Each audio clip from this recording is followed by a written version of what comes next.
Hello बच्चों, देखिए आज हम देखेंगे अणुभार निकालना सीखेंगे। ठीक है। अणुभार निकालने से पहले हम कुछ परमाणुओं के परमाणु भार देखेंगे। वो हमें याद भी करने होंगे, जिसकी सहायता से हम जो है अणुभार निकालेंगे। देखिए सबसे पहले हाइड्रोजन, इसके बाद हीलियम। मैं कुछ तत्वों के नाम लिख रहा हूँ, उनके हमें परमाणु भार ज्ञात करने हैं। ठीक है। हाइड्रोजन, हीलियम, इसके बाद lithium, beryllium, boron, carbon, nitrogen, oxygen, fluorine. ठीक है। इसके बाद नियोन, फिर sodium, magnesium, aluminium, silicon, phosphorus, sulphur, chlorine, argon, potassium, calcium. ये तो हो गई तत्वों के नाम। ठीक है। इनका अब हमें इनका हमें पहले लिखना है परमाणु क्रमांक। ठीक है। परमाणु क्रमांक यहाँ लिखा जाता है। इसका 1, 2, 3, 4, 5, 6, 7, 8, 9, 10, 11, 12, 13, 14, 15, 16, 17, 18, 19, 20। ठीक है। ये हो गए इनके परमाणु क्रमांक। इसके बाद परमाणु भार। देखिए इनमें से कुछ तत्वों के याद करने हैं हमें परमाणु भार, जिससे फिर हम निकालेंगे अणु भार। ठीक है। जैसे हाइड्रोजन का 1 ही होता है, हीलियम का होता है 4। ठीक है। इसके बाद कार्बन का 12, नाइट्रोजन का 14, ऑक्सीजन का 16, सोडियम का 23, मैग्नीशियम का 25, एल्यूमिनियम का 27, फास्फोरस का 31, सल्फर का 32 और पोटेशियम का 39, कैल्शियम का 40। क्लोरीन का होता है 35.5। ठीक है। ये हो गए इन तत्वों के परमाणु भार। इनको आप नोट करके रखें, जिससे कि आगे जो है इन्हीं की सहायता से हमें अणुभार निकालना हो।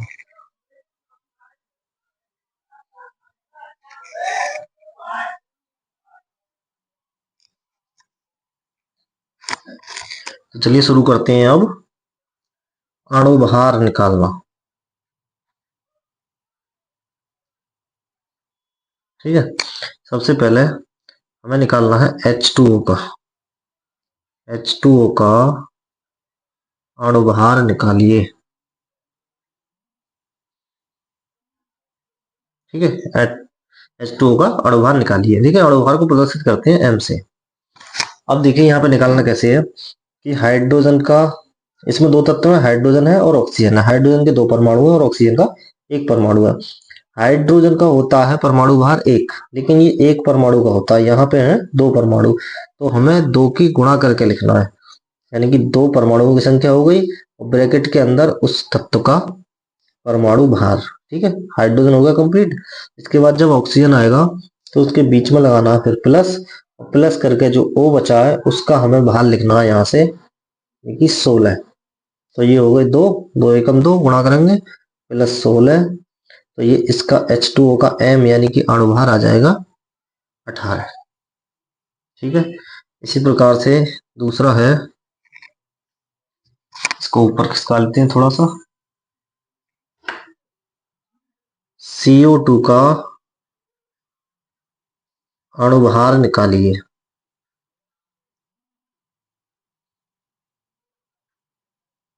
ठीक है। यानी कि M बराबर, इसमें भी 2 तत्व हैं, कार्बन है और ऑक्सीजन है। कार्बन का 1 परमाणु है, ऑक्सीजन के 2 परमाणु है। ठीक है। देखिए कार्बन का भार कितना है, 12। तो यहाँ पे लगाएंगे हम कार्बन का 12 प्लस ऑक्सीजन का। देखो यहाँ पे सीधा हमने 16 लगाया था, क्योंकि 1 ही परमाणु था। यहाँ पे क्या है, 2 परमाणु है, तो ऑक्सीजन का 16 होता है। तो यहाँ पे अब हम लगाएंगे 2 की गुणा करके, क्योंकि ऑक्सीजन यहाँ 2 है। तो ब्रैकेट के अंदर O का उसका भार लिखेंगे, यानी कि 16। तो ये हो जाएगा 12 प्लस 16 की 2 में गुणा करेंगे तो ये जाएगा 32। तो ये इसका आंसर आ जाएगा, यानी कि इसका CO2 का अणुभार आ जाएगा 44। ठीक बात यहां तक। अब इसके बाद तीसरा निकालना है हमें NaOH का।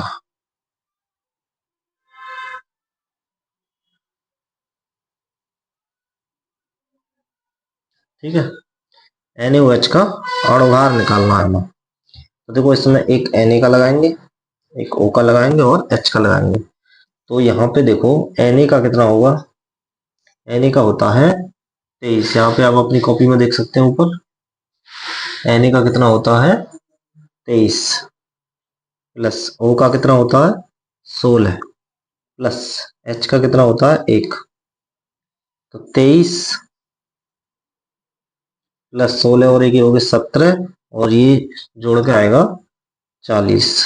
यानी NaOH का जो अणुभार है वो होगा 40।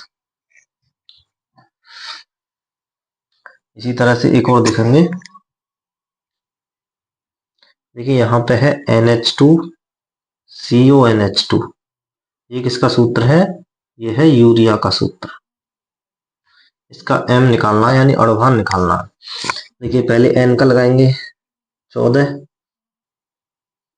प्लस हाइड्रोजन, एक हाइड्रोजन का होता है 1, तो 2 का, उसमें 2 की गुणा करके लिखेंगे, यानी कि ये जो है H का आ जाएगा 2, और ब्रैकेट में आ जाएगा उसका भार H का 1।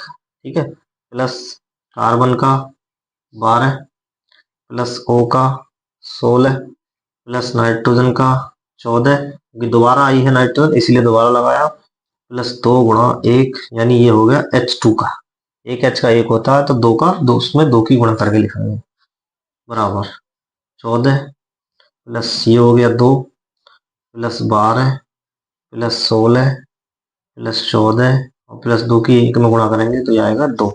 इन सबको जोड़ के देखेंगे आप तो इसका आंसर आएगा 60, यानी कि NH2CONH2 का जो अणुभार अल्कल का आएगा वो आएगा 60। इसमें पांचवा देखेंगे C6H12O6, ये सूत्र है ग्लूकोज का। इसमें आप सब निकाल के इसका आंसर आपको कमेंट में करना है। ठीक है, यानी कि ये आपका जो है होमवर्क है, इसे कमेंट में आप जरूर इसका आंसर लिखना है आपको।